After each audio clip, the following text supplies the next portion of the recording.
In this video, we're explaining how to calculate the error function, ERF, on a Casio calculator. Unfortunately, most Casio calculators don't have a dedicated ERF function button. This means we need to rely on approximations or using the calculator's capabilities in a clever way. There are several approaches, and the best one will depend on the specific model of your Casio calculator and the accuracy you require. 1. Using the Taylor series expansion.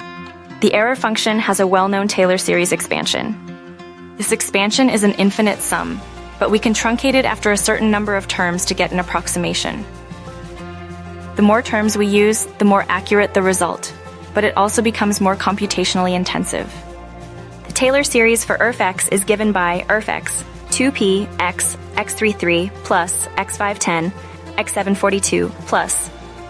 To use this method, you'll need to manually enter this formula into your calculator, substituting the value of x you want to calculate the error function for. Remember to use parentheses carefully to ensure correct order of operations.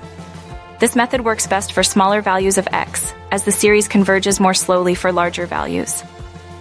2. Utilizing the normal CDF, cumulative distribution function. The error function is closely related to the normal distribution's cumulative distribution function, CDF. Specifically, ERF(x) equals sign 2 phi x2, 1, where phx is the standard normal CDF. Some Casio calculators have a built-in function for the normal CDF, often denoted as norm CDF or similar. If yours does, this is the most accurate and efficient method. You'll need to calculate x2 first, then use the norm CDF function with that value as input. Finally, multiply the result by 2 and subtract 1 to obtain the error function value.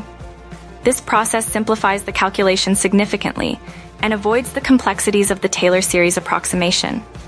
3. Approximations with built-in functions. Explore your calculator's built-in functions carefully. Even without an explicit ERF function, there might be functions that you can combine cleverly to approximate the result. For example, some calculators have functions related to the gamma function or other special functions, which can be manipulated to get a reasonable estimate. Check your calculator's manual for available functions and their descriptions. This may involve some mathematical manipulation or transformation of your input value. This approach can be highly specific to your calculator model and require understanding of advanced mathematical concepts. 4. Using external resources software.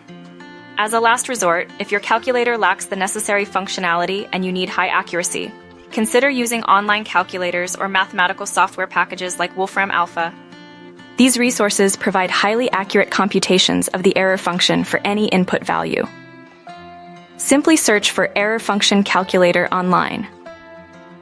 These external tools offer a simple and reliable way to find the exact value without manual computations or approximations.